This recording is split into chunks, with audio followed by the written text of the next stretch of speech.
আসসালামু আলাইকুম ওয়া রাহমাতুল্লাহি ওয়া বারাকাতুহু। আলহামদুলিল্লাহি রাব্বিল আলামিন ওয়াস সালাতু ওয়াস সালামু আলা রাসূলিহিল কারীম ওয়া খাতামান নাবিয়্যিন নবিয়িনা মুহাম্মদ ওয়া আলা আলিহি ওয়া সাহবিহি আজমাইন। সুপ্রিয় দর্শক, পৃথিবীর যে প্রান্ত থেকে আপনারা এই মুহূর্তে এটেন বাংলার টিভি স্ক্রিনের সামনে আছেন, সকলকে স্বাগত জানাচ্ছি।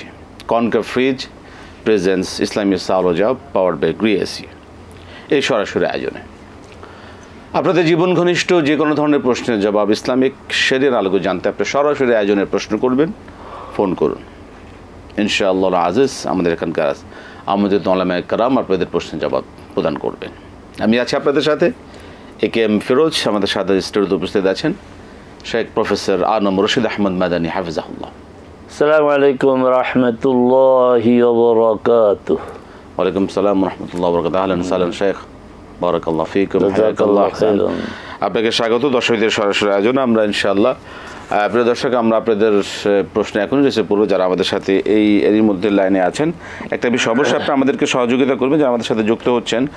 যখন আপনি আমাদের সাথে সরাসরি যারা আমাদের এই অনুষ্ঠান থেকে আপনি লাইন পাবেন, কথা বলার সুযোগ পাচ্ছেন, যখন কথা বলবেন আপনি যে টেলিভিশন দেখছেন, টেলিভিশনের ভলিউমটা কমিয়ে কথা বলুন, এটাই অনুরোধ।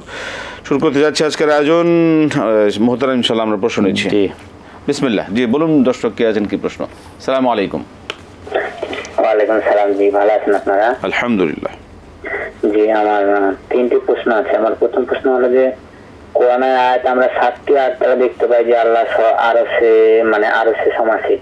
এখানে অনেকে বলছে আল্লাহ সর্বোচ্চ বিরাজমান। এই বিরাজমান যারা বিশ্বাস করে তাদের নাকি তাদের পিছনে সালাত হবে না, আসলে এই কথাটা সত্য? আর আরেকটি প্রশ্ন হলো যে আকিকার পশু কি দেওয়া উত্তম? অনেকে বলছে যে শুধুমাত্র ছাগল দুম্বা এগুলো দেওয়া হবে, গরু ছাগল গরু উট দিয়ে দিলে কোন আকিকা হবে না, কি আকিকা এগুলো সহি না, এগুলা সহি না, এই বিষয়ে একটু বলবেন। আর আরেকটা প্রশ্ন হলো যে আমরা উজুর সময় লাখে মুখে একসাথে পানি দেওয়া এটা সহি নাকি আলাদা আলাদা পানি দেবো, সহি হাদিস কোনটা জানতে চাচ্ছি। উজুর সময় পানি দেওয়া যেটা নাকে মুখে, ঠিক আছে, ধন্যবাদ। জি মোহতারাম, ইনশাআল্লাহ আমরা আলহামদুলিল্লাহি ওয়াসসালাতু ওয়াসসালামু আলা রাসূলিল্লাহ ওয়া আলিহি ওয়া সাহবিহি ওয়া মান তাবি'আহুম বিইহসানিন ইলা আন তাকুমাস সাআহ। আল্লাহ সুবহানাহু ওয়া তাআলার অবস্থান কোথায়? একটু হচ্ছে তার জাত সত্তার অবস্থান, আরেকটু হচ্ছে তার জানা, তার দেখা, তার পর্যবেক্ষণ, সেটা কোথায়? হ্যাঁ, এই কথা সঠিক। কোরআন মাজিদে বহু আয়াত দ্বারা প্রমাণিত আল্লাহ রাব্বুল আলামিন সপ্তম আকাশের উপরে তার আরশে তিনি অবস্থান করেন। আর রহমান আলাল আরশি ইস্তাওয়া। সূরা মুলকে বলা হয় যে আমিনতুম মান ফিস সামাই আন ইয়াখসিফা বিকুমুল আরদ। তোমরা কি নিরাপদ হয়ে গেছো ওই সত্তা থেকে যিনি আসমানে আছেন? এইভাবে কোরআন মাজিদে বহু জায়গায় এই কথা আছে যে আল্লাহ সুবহানাহু ওয়া তাআলা আরশে আযীমের উপর আছে, আর আরশ হচ্ছে সপ্তম আকাশের উপর। যারা সর্বত্র বিরাজমান বলতে চায় তারা আপত্তি তোলে যে আল্লাহকে তাহলে আমরা এক জায়গাতে আবদ্ধ করে রাখছি না, আমরা এক জায়গাতে আবদ্ধ করে রাখি নাই। তিনি যত মহান, যত তিনি বিশাল, তার আরশও তাই। পুরা সব কিছু তিনি বেষ্টন করে আছেন, তার কুরসি বেষ্টন করে আছে। সর্বত্র অবস্থার তো সমস্যা আছে, সর্বত্র মধ্যে নাফাক জায়গাগুলো আছে, সর্বত্র মধ্যে টয়লেট আছে, সর্বত্রের মধ্যে আপনার এই যে মদের আসর তা আছে না। আল্লাহ সুবহানাহু ওয়া তাআলা সর্বত্র না, বরং তার জানা, তার কর্তৃত্ব, তার পর্যবেক্ষণ, তার ক্ষমতা সর্বত্র বিরাজমান। মূসা আলাইহিস সালামকে বলা হয়েছে ফেরাউনের কাছে, তিনি বললেন যে তোমরা দুজন যাও, ইন্নানি মাআকুমা, আমি তোমাদের দুজনের সাথে আছি, মূসা হারুন। ওয়াসমাউ ওয়া আরা, এই ব্যাখ্যা দিয়ে দিলেন আল্লাহ নিজে। এই সাথে থাকার অর্থ হচ্ছে আমি সব দেখি, সব শুনি। অতএব এই মত ঠিক না যে সর্বত্র বিরাজমান, এটা অজ্ঞতাপূর্ণ মত। এবং আল্লাহর জন্য এটা অসম্মানজনক। আর যারা একটা আকীদা পোষণ করে তাদের পিছনে সালাত আদায় হবে না, এই হার্ডলাইনে যাওয়ার দরকার নেই। তাদের ব্যাখ্যা বিশ্লেষণ অনুযায়ী তারা এটা মনে করে, আমরা মনে করি এটা সঠিক না, কিন্তু এর অর্থ যে তাদের পিছনে সালাত আদায় হবে না, এত হার্ডলাইনে যাওয়া ঠিক না। জি জি অবশ্যই। আরেকটা কি বলছে, এটা যে আকিকার পশু কোনটা হবে? আকিকা, হ্যাঁ এটা সঠিক, গরু দিয়ে আকিকা না, উট দিয়ে আকিকা না। যদি উট দিয়ে আকিকা দেয়া যেত তা আল্লাহ রসুল কেন দেন নাই? আপনি কি বলবেন রাসূল সাল্লাল্লাহু আলাইহি ওয়াসাল্লামের তখন এই সামর্থ্য ছিল না? তো অন্যায় হবে, রসুল জুলুম হবে। রাসূল সাল্লাম বিদায় হজে 100টি উট দিয়ে হাদিয়ে দিয়েছেন। 100 উট লাগে না, উট একটার মধ্যে 7 ভাগের 1 ভাগ দিল হয়ে যায়। আবারও বলছি, একটা বকরি, একটা ছাগল, একটা দুম্বা একটা, আর গরুতে 8 ভাগ, 7 ভাগ, উটও 7 ভাগ, 7 ভাগের 1 ভাগে দিলে যেখানে হাদি হয়ে যায় সেখানে আল্লাহ রসুল 100টা উট দিয়েছেন। এবার আপনি কি বলবেন? রাসূলের সক্ষমতা ছিল না? ছিল, অবশ্যই ছিল, কিন্তু রাসূল সাল্লাল্লাহু আলাইহি ওয়াসাল্লাম যেটা করেছেন এটাই করা সুন্নাহ, এর বাইরে যাওয়া ঠিক না। খাসি, বকরি, ছেলে হইলে 2টা, মেয়ে হইলে 1টা, তাই দেওয়া সুন্নাহ, এর বাইরে যা হবে সুন্নাহ সম্মত না।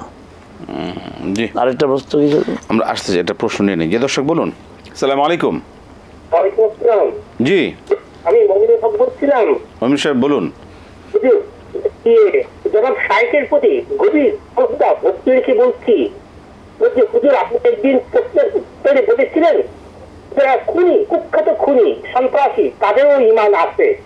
হুজুর, সমাজে এই কথা চালু আছে, কেউ যদি কলমা উচ্চারণ করে হাজার হাজার মানুষকে খুন করে এরপরে তার ঈমান থাকবে।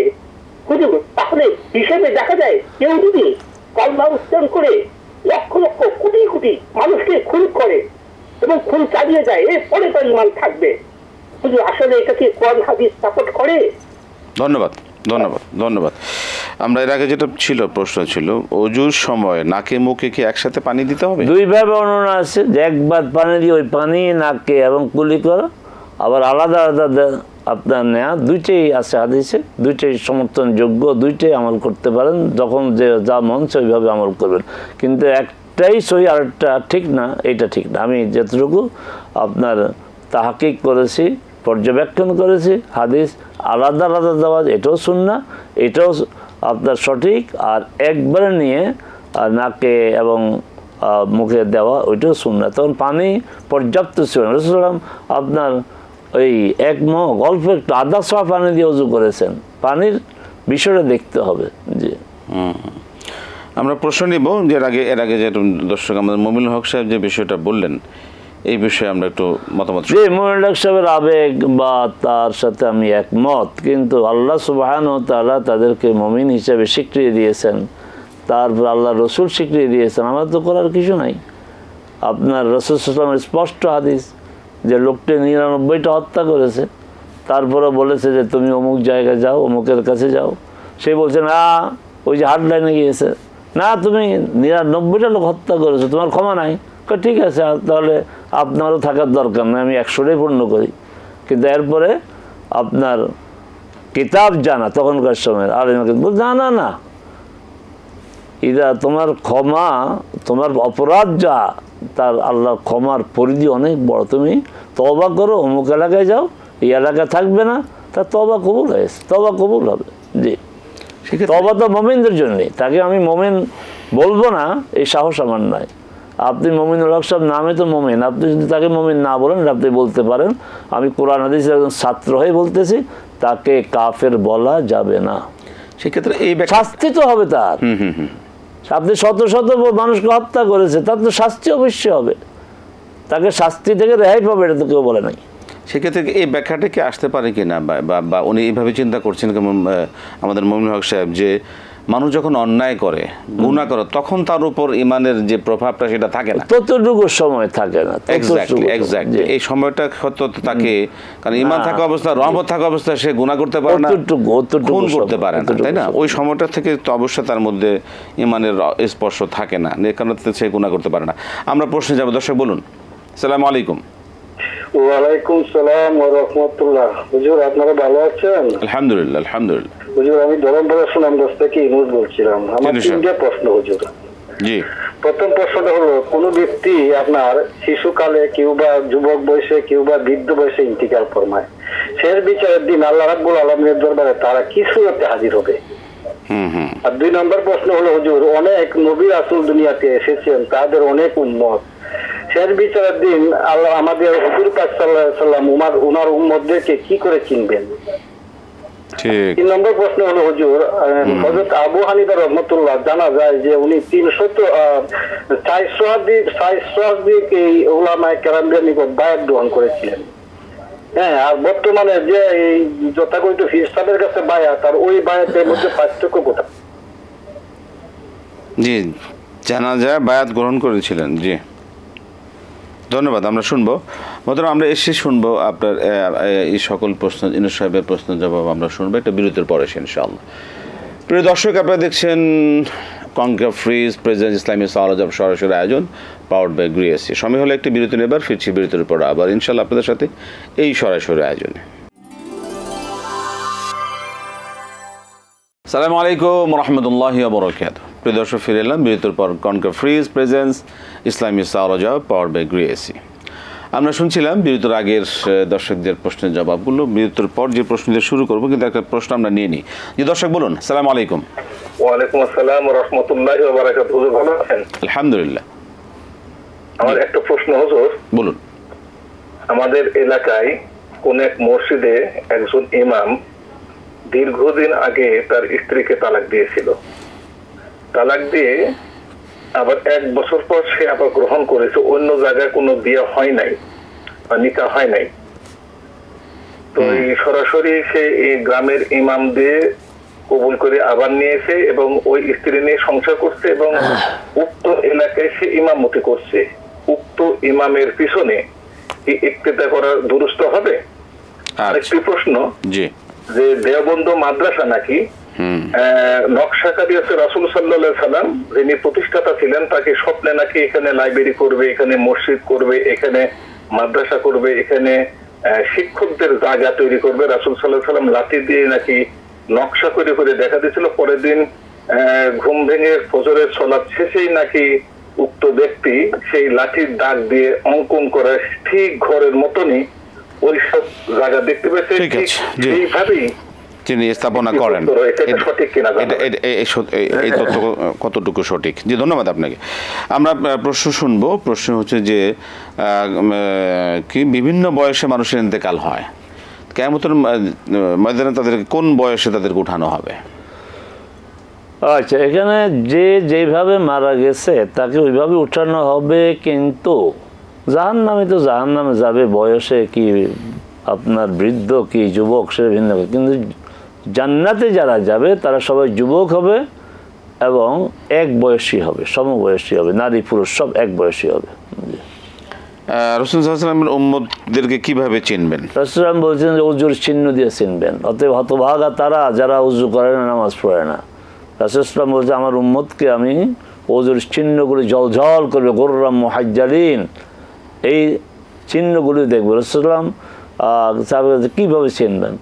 বললেন যে এই যে কুস কালো এই ঘোড়ার, অনেক ঘোড়া, এর মধ্যে এমন কয়েকটা ঘোড়া থাকে যে কালো, কিন্তু তার কপালগুলো সাদা চিহ্ন আছে, তার শরীরে সাদা, এগুলি খুঁজে বের করতে কষ্ট হবে না? খুঁজে বের করতে কষ্ট হবে না। তিনি বলেন আমার উম্মতকে আমি এভাবে খুঁজে বের করবো তাদের অজুর চিহ্ন দিয়ে। অতএব যারা সলাত আদায় করেন না, প্রশ্ন করে বললাম আপনাকে আপনার রাসূল কি দিয়ে চিনবে?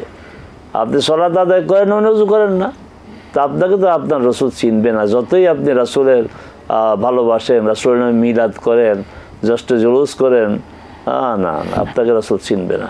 সতর্ক হন। জি। পরবর্তী ইমাম আবু হানিফা রাহমাতুল্লাহ জানা যায় বায়াত গ্রহণ করেছিলেন। জানা যায় বায়াত গ্রহণ, এটা বুঝলাম না। তিনি তো মারা গেলে তার জানা যায় আবার বায়াত হলো কীভাবে? এই সমস্ত ফালতু কাজ আবু হানিফা রাহিমাহুল্লাহ করেন নাই। এই বায়াতের কোনো ভিত্তি নাই। পাগড়ি একটা বিছিয়ে দেয়, ওই পাগড়ি ধরে আর সবাই তার পিঠে ধরে। এগুলির সাথে কোরআন, সুন্নাহ, শরিয়া, দ্বীনের কোনো সম্পর্ক নাই। এগুলি তাদের উদ্ভট বানানোর বিষয়।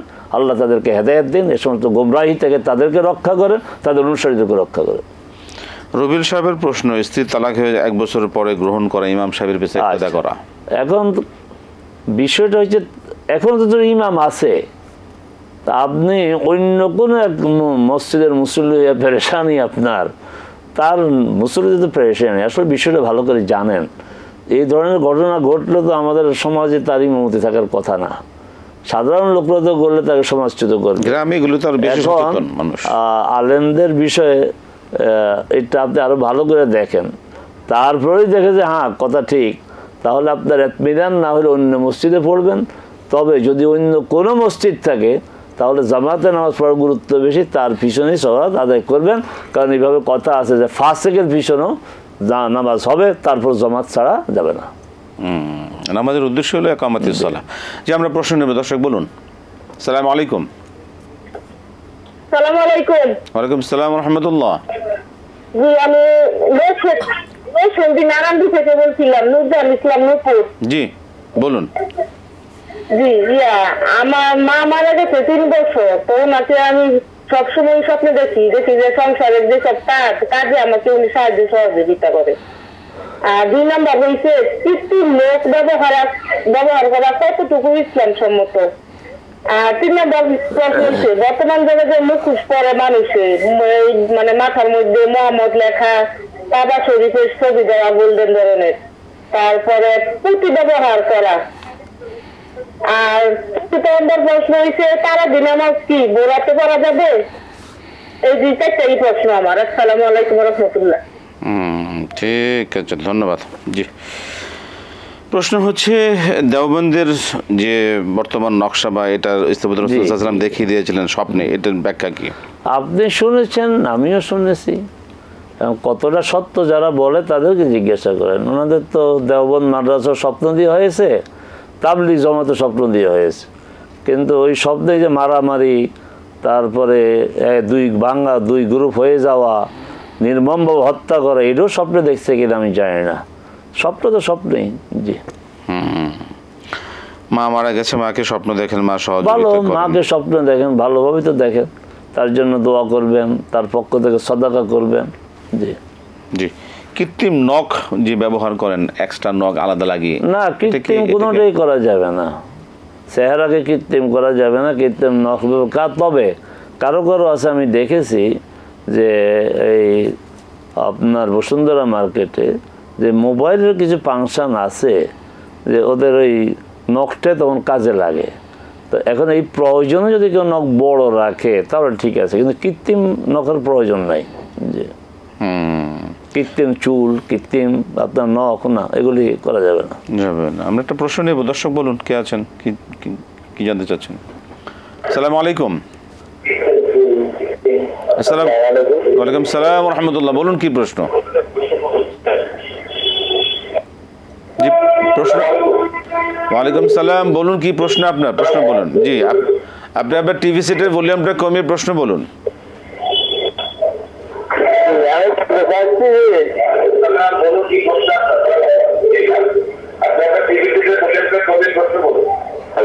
জি বলুন। দুঃখিত, আমরা লাইনটা নিতে পারছি না, পরবর্তীর জন্য চেষ্টা করবেন। তারাবির সালাত কি ভোর রাতে পড়া যাবে? তারাবির সালাতের বিষয়ে ভোর রাত্রে পড়া যাবে কি না, বরং ভোর রাত্রে পড়াই তো উত্তম। ওমর রাদিয়াল্লাহু আনহু মসজিদের পাশ দিয়ে যাচ্ছিলেন, দেখলেন যে জামাত হচ্ছে, তিনি বলেন কতই তো সুন্দর ব্যবস্থা। এতদিন 2-5 জন এভাবে বিচ্ছিন্ন হয়ে সালাত আদায় করতো, এখন এক ইমামের পিছনে সবাই জামাতে সালাত আদায় করে। তবে এখন যারা সালাত আদায় করে তাদের চেয়ে যারা এখন ঘুমিয়ে আছে তারা উত্তম, কারণ তারা শেষ রাতে পড়বে। তো এই হাদিস অনুযায়ী বোঝা যায় যে শেষ রাতে পড়াই উত্তম। জি, আমরা প্রশ্ন নেব, দর্শক বলুন। জি, প্রশ্ন হচ্ছে এখানে প্রশ্ন, সেটা কি তাহলে কি তাহাজ্জুদ হবে না তারাবি হবে? তারাবি তাহাজ্জুদ যেটি হোক হবে, তারাবি হবে। তারাবি হিসেবে করে তারাবি নিয়ত করে তারাবি হবে। জি, আমরা প্রশ্ন নেব, দর্শক বলুন। আসসালামু আলাইকুম। আসসালামু আলাইকুম। ওয়ালাইকুম সালাম ওয়া রাহমাতুল্লাহ। জি বলুন কি প্রশ্ন? জি, আমার ইদানিং আমি বেশি রাতে যখন ঘুমাই বিয়ের স্বপ্নটা বেশি দেখি। বিয়ের স্বপ্ন? জি। আপনি বিয়ে করেছেন আগে? না। ও আচ্ছা আচ্ছা, তো বিয়ে স্বপ্ন দেখারই কথা। আর এরপরে প্রশ্ন আর কি আছে? আপাতত কিছু না, মানে এটাই বেশি দেখি মানে প্রশ্ন যাচ্ছে আর কি। স্বপ্ন বিয়ে চলছে, তোমার স্বপ্ন বাস্তবায়ন করতে হবে মনে হচ্ছে। ইনশাআল্লাহ ইনশাআল্লাহ।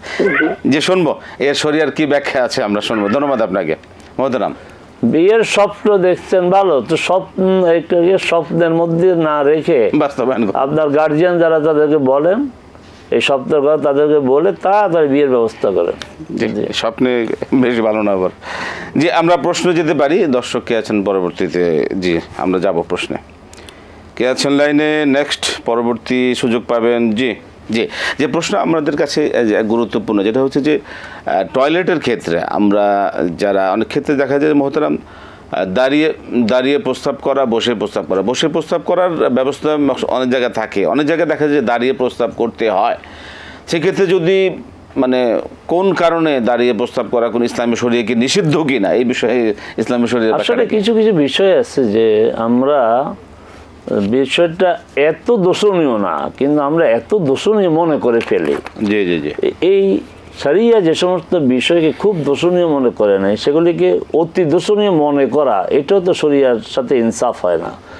রাসূল সাল্লাল্লাহু আলাইহি সাল্লাম কোনো এক আপনার ডাস্টবিন, তখন মাজবালা মানে ময়লা ফেলার জায়গা, যে এখন আমরা ডাস্টবিন বলতে পারি, তিনি সেখানে দেখলেন যে বসে প্রস্রাব করার পরিবেশ নয়, তিনি দাঁড়িয়ে প্রস্রাব করলেন। তবে আমাদের জানা আমাদের জীবনের ঘটনা একবারই ঘটেছে, আর রাসূল একবার ঘটা অর্থ হচ্ছে এটাকে বৈধতা দেওয়া। এখন যেখানে বসে প্রস্রাবের ব্যবস্থা নেই সেখানে কি করবেন আপনি? সেখানে আপনি মানে এমন জায়গায় প্রস্রাব করলেন যেখানে প্রস্রাব করা আপনার নিষিদ্ধ না, করা যাবে না। অতএব আবারও বলছি, বসেই প্রস্রাব করতে হবে, বসেই প্রস্রাব করার এটাই স্বাভাবিক বিধান। তবে যদি কোনো সমস্যা হয় তখন দাঁড়িয়ে করবেন। আমি 2 মাস আগে বোধহয় সিনমন্ত্রী সম্মেলন এক প্রোগ্রামে গেলাম, সেখানে বসে প্রস্রাব করার ব্যবস্থাই নেই। তখন কি আপনি হাইটা করবেন? হ্যাঁ, তাহলে ওখানে করতে হবে। অর্থাৎ এগুলিকে এত খারাপ জানার কোনো কথা, যেমন দাঁড়িয়ে পানি খাওয়া অনেকেই একদম মানে অশুদ্ধ মনে করেন, এবং একজন বক্তৃতা দিচ্ছে দাঁড়িয়ে, পানি খাচ্ছে, পানি বসে খাচ্ছে, কোনো প্রয়োজন নেই। আপনি আলী রাদিয়াল্লাহু তাআলা আনহুর চেয়ে বেশি দরবেশ হয়ে গেলেন? আলী রাদিয়াল্লাহু তাআলা আনহু কুফাতে যখন প্রবেশ করেন তিনি দাঁড়িয়ে পানি খেলেন, তখন তাকাচ্ছে তার দিকে, তিনি বুঝলেন যে এরা কাজটা পছন্দ করে না, তখন তিনি বললেন আমি ওই কাজটি করেছি যে কাজটি আমি রাসূল সাল্লাল্লাহু আলাইহি ওয়াসাল্লামকে করতে দেখেছি। তো সমস্যা নাই। আমি এখন বসে আছি, আমার পানি খাওয়া প্রয়োজন, ওই আলী রাদিয়াল্লাহু তাআলা বলেছেন রাসূল দাঁড়িয়ে পানি, আমি এখন দাঁড়িয়ে পানি করি না, নো, এটা না, এটা বোঝায় নাই। বোঝানো হচ্ছে যে ব্যক্তির দাঁড়িয়ে আছে, বক্তৃতা দিচ্ছে, দাঁড়িয়ে কোনো কাজ করছে, সে অবস্থায় পানি খাবে, এবং এটি সুন্নত। বসা সুন্নত না, সুন্নাহ পরিপন্থী কাজ। আর যিনি বসা আছেন তিনি বসে পানি খাবেন। এগুলো এইভাবে বলতে হবে। আবারও বলছি, দায়িত্ব নিয়ে বলছি, যিনি দাঁড়িয়ে আছেন ওই অবস্থায় দাঁড়িয়ে পানি পান করে তার জন্য সুন্নাহ, কারণ আল্লাহ রাসূল দাঁড়িয়ে পানি পান করেছেন, আলী রাদিয়াল্লাহু তাআলা ওই রেফারেন্সে দাঁড়িয়ে পানি পান করেছেন। আপনি কোথাকার এত দরবেশ হয়ে গেলেন? মোহতারাম, আমরা আসবো একটা প্রশ্ন নিচ্ছি আমি। জি দর্শক বলুন। আসসালামু আলাইকুম। ওয়ালাইকুম সালাম। জি বলুন। আচ্ছা হুজুর, ওই তাহিয়াতুল ওযু, আমি বরিশাল থেকে বলছিলাম, শাহজাহান। জি তাহিয়াতুল ওযু।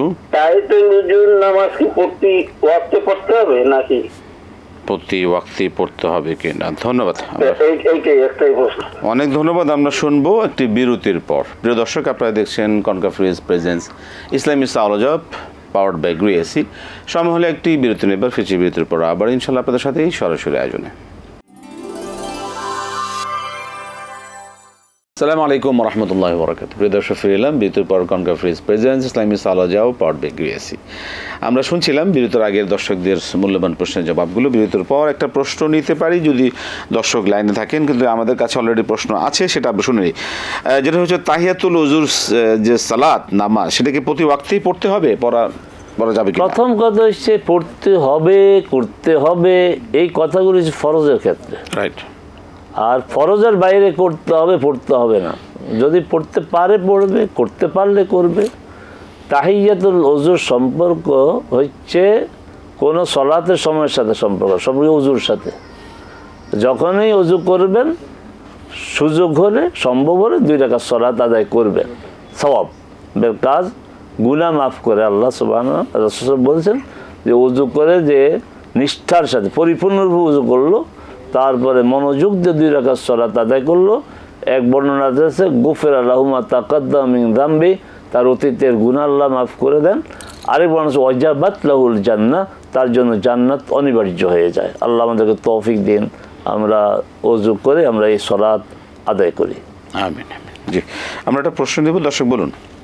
সালাম, দুঃখিত, আমরা লাইনটা পেলাম, পরবর্তী প্রশ্নের কাছে যাব। জি, আমরা পরবর্তী প্রশ্নে যাব।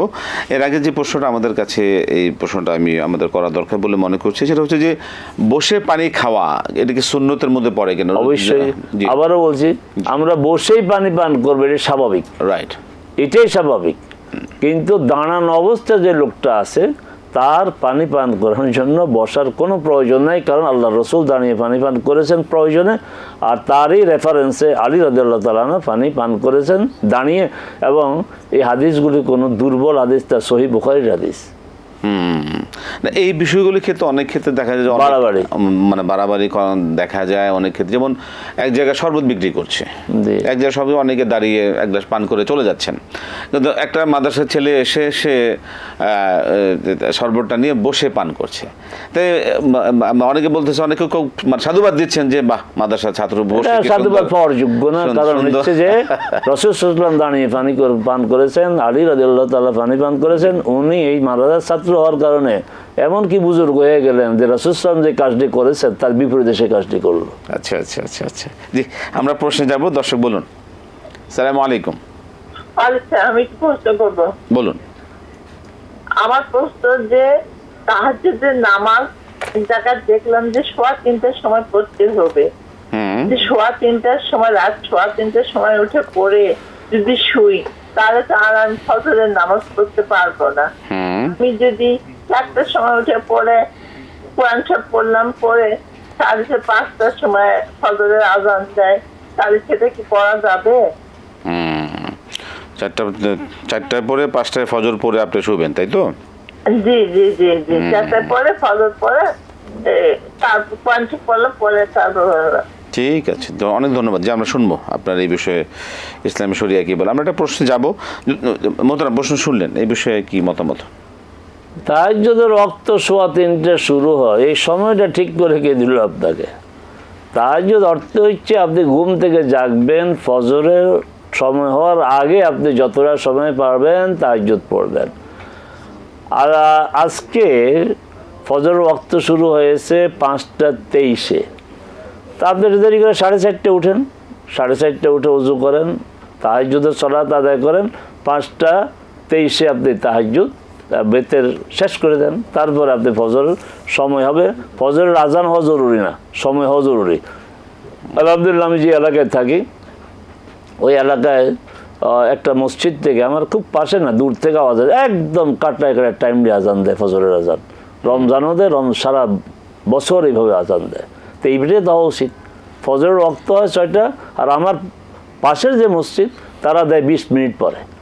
6টা 5:23 ওয়াক্ত হয়, দেয় সে 40-এর দিকে দেয়। একটা আজান পাই, আলহামদুলিল্লাহ। আমি তাকে চিনি না, মসজিদ চিনি না, আমি তার জন্য দোয়া করি, এই যে সুন্নাহ অনুযায়ী শাহাদি এই আজানটা দেয়, আল্লাহ যেন তাকে দুনিয়া আখিরাতে বারাকা দান করেন, এবং রাসূল সাল্লাল্লাহু আলাইহি ওয়াসাল্লাম যেন সুপারিশ যেন সে পায়, আর এদেরকে আল্লাহ সুবহানাহু ওয়া তাআলা হেদায়েত হওয়ার তৌফিক দিন। জি, সেক্ষেত্রে একটা বিষয় ক্লিয়ার আমাদের দর্শকদের জন্য দরকার, যেটা যে তাহাজ্জুদ শুরুর কোনো টাইম সেভাবে সুনির্দিষ্ট কোনো টাইম না। আপনি ঘুম থেকে উঠে রাতে উঠে আপনি আপনার তৃপ্তি সহকারে ঘুমিয়ে সেটা 4টা 4:30 পর্যন্ত, এখন পর্যন্ত ঘুমানো যায়। এখন দেখেন কি সমস্যা, এই যে 3:15 তাহাজ্জুদ পড়তে হবে, এই ওনার তাহাজ্জুদ পড়ার আগ্রহ আছে, উঠেন তাহাজ্জুদ পড়েন, তাহাজ্জুদ পড়া সুন্নাহ, আর তাহাজ্জুদ করেন ফজর কাজ হওয়ার সম্ভাবনা আছে। কেন এই মাসলাগুলো দেন? সেক্ষেত্রে যে অনেক ক্ষেত্রে অনেকে বিভিন্ন কিতাব, বিভিন্ন ক্যালেন্ডারে তাহাজ্জুদ শুরুর টাইম দিয়ে থাকে, তো ওইটাকে মানে আমাদের তাহাজ্জুদ শুরুর কোনো সময় নাই, রাইট, এটাই পরিষ্কার। তাহাজ্জুদ কেউ যদি এশার নামাজ পড়িয়া আধা ঘন্টা ঘুমায় আসে তাহাজ্জুদ পড়তে পারে। তাহাজ্জুদের শর্ত হচ্ছে ঘুম থেকে জেগে, ঘুম থেকে ওঠে, কিন্তু শেষ সময়টা নির্ধারিত আছে ফজর শুরুর আগ পর্যন্ত, ফজর ওয়াক্তে শুরুর আগ পর্যন্ত আমাকে তাহাজ্জুদ সওয়াব আমরা পাবো। আমরা প্রশ্নে যাব, দর্শক বলুন। আসসালামু আলাইকুম। ওয়ালাইকুম আসসালাম। ভালো আছেন আপনারা? আলহামদুলিল্লাহ। বলুন কি প্রশ্ন? জি, ভালো আছেন? আলহামদুলিল্লাহ, আলহামদুলিল্লাহ, আলহামদুলিল্লাহ।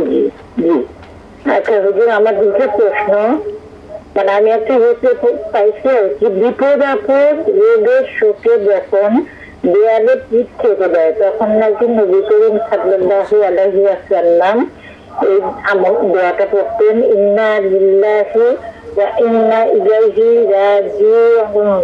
তারপরে আল্লাহুম্মা এটা পরে আবার আল্লাহুম্মা আজরনি ফি মুসিবাতি ওয়া আখলিফ লি খাইরান মিনহা। এটার কতটুকু গ্রহণযোগ্য? আর 2 নম্বর, নামাজ কতদিন কাজা হলে মহান আল্লাহ পাক অন্তরের মোহন মেরে দেন? এটার ব্যাখ্যাটা কি হুজুর আমাকে বলবেন? জি, আসসালামু আলাইকুম। আচ্ছা মোহতারাম, না, এই ধরনের হাদিস সঠিক না যে বিপদ আসলে দেয়ালের পিঠ থেকে ইন্নাজন পড়া, তারপর আরো কি কি পড়া। না, বিপদে আপনি ইস্তেগফার বেশি করে করবেন, লা হাওলা ওয়ালা কুওয়াতা ইল্লা বিল্লাহ পড়বেন, লা ইলাহা ইল্লাল্লাহ লা ইলাহা ইল্লা আনতা সুবহানাকা ইন্নী কুনতু মিনাজ জালিমিন, এগুলি পড়বেন। জি। তারপর হচ্ছে যে কতদিন কাজা হলে অন্তরে মোহর মেরে দেওয়া হয়? বেশি কাজা হওয়ার মোহর দরকার নেই। এক ওয়াক্ত সালাত যে বাদ দিবে আল্লাহ আল্লাহ রাসূলের জিম্মাদারি থেকে বেরিয়ে যাবে, এত বেশি লাগে না। এক ওয়াক্ত মান তারাকা সালাতান মুতাআম্মিদান ফাকাদ বারিয়াত মিনহু যিম্মাতুল্লাহি ওয়া যিম্মাতুর রাসূলি। এক ওয়াক্ত সালাত যে ইচ্ছা করে বাদ দিবে সে আর আল্লাহ এবং আল্লাহ রাসূলের জিম্মাতে নাই। তো যে হতভাগা আল্লাহ রাসূলের জিম্মায় নাই তার মোহর হইলে কি না হইলে কি। জি, আমরা প্রশ্ন নিচ্ছি দর্শক। এগুলো কিন্তু সুযোগ করে দেয় যে কত ওয়াক্ত সালাত আদায় করা, তাহলে বোঝা গেল কিছু বাদ দেওয়া একটা যাবে না। না, কোনো সুযোগ নেই, এক ওয়াক্ত সালাত বাদ দেওয়ার সুযোগ নেই। জি দর্শক বলুন। হ্যালো, জি আসসালামু আলাইকুম। ইসলাম, বলুন কি প্রশ্ন? আমার প্রশ্ন হচ্ছে যে একটু আগে বললেন যে এই তাহাজ্জুদের সময় নাই, উদ্দেশ্য সময় নাই, ঘুমিয়ে উঠলেই হয়। তো মক্কা শরীফে একবার সনম জোহরা ওই তাহাজ্জুদে ফজরের আগে দিয়ে আজান দেয়, এটা নাকি তাহাজ্জুদের আজান। একটা প্রশ্ন। আর দ্বিতীয় প্রশ্ন হচ্ছে যে কেউ ওমরা যদি করে কোনো কারণে, ওমরা করলো যে তার জন্য কি হজটা আবার ফরজ হয়ে যায়, এরকম কথা শোনাচ্ছি। দুটো প্রশ্ন। আমরা হলে হজ ফরজ হবে কিনা? ঠিক আছে, ধন্যবাদ, আমরা শুনবো সংক্ষেপে সবগুলো। তাহাজ্জুদের আজান শুধু দেওয়া হয় মক্কা এবং মদিনা, এটা মানুষকে একটু অ্যালার্ট করার জন্য যে হ্যাঁ তোমরা আসো তাহাজ্জুদ পড়ে। এটা কিন্তু তাহাজ্জুদ শুরুর সাথে কোনো সম্পর্ক নাই। আর যার উপরে উমরা করবে তার উপরে হজ ফরজ হবে কিভাবে? তার যদি হজের সামর্থ্য থাকে, উমরা করতে লাগে 1 থেকে 1.5 লাখ বা 2 লাখ টাকা, আর হজ করতে লাগে আপনার 6 লাখ টাকা। না, এই কথা ঠিক না। যার যে উমরা করবে তার উপরে হজ ফরজ হয়ে যাবে, এই কথা ঠিক না। কারণ তাহাজ্জুদ শুরুর সময়টা যদি নির্ধারণ করে দেয়া হয়, তা একজনের শুরু রাত্রের ঘুমের সময় শুরু হলো রাত্র 9টা থেকে, কেউ 10টা, কেউ 11টা, কেউ 12টায়, তাহলে তার শেষ গিয়ে পড়বে কোথায়? তার তো ঘুমও হবে না, নামাজও হবে না। সেক্ষেত্রে যে আজানটা দেয়া হয় সেটা হয়তো একদম শেষ প্রান্তে এসে একটা নির্দিষ্ট 2 রাকাত বা 4 রাকাত নামাজ পড়তে পারবে। আসো মসজিদে, আসো, ঘুমিয়ে থাকো না, কিছু সালাত আদায় করো। রাইট। কুমিল্লা মানে যেটা আয়াতের সেই ব্যাখ্যার দৃষ্টিকোণ থেকে এটা করা হয়ে থাকে। আমরা সময় শেষ প্রান্তে চলে আসছি মোহতারাম, আর আমরা সুযোগ পাচ্ছি না। আপনাকে অসংখ্য ধন্যবাদ, জাযাকাল্লাহ খায়র, বারাকাল্লাহ ফিকুম, হায়াকাল্লাহ। প্রিয় দর্শক, শেষ হয়ে গেল আজকের আমাদের নির্ধারিত সময় আপনাদের মূল্যবান প্রশ্নগুলো শুনে কোরআন সুন্নাহ আলোকে জবাবগুলো শোনা। যা শুনলাম তা যেন আমরা আমল করতে পারি, তা আমল করা, পালন করা আমাদের জন্য আল্লাহ সুবহানাহু ওয়া তাআলা সহজ করে দেন, এবং এইভাবে যেন আমরা বেশি বেশি জানতে পারি, মানতে পারি। আজকে শেষ করছি, বিদায় নিচ্ছি। আসসালামু আলাইকুম ওয়া রাহমাতুল্লাহি ওয়া বারাকাতুহু। ওয়া আলাইকুম আসসালাম।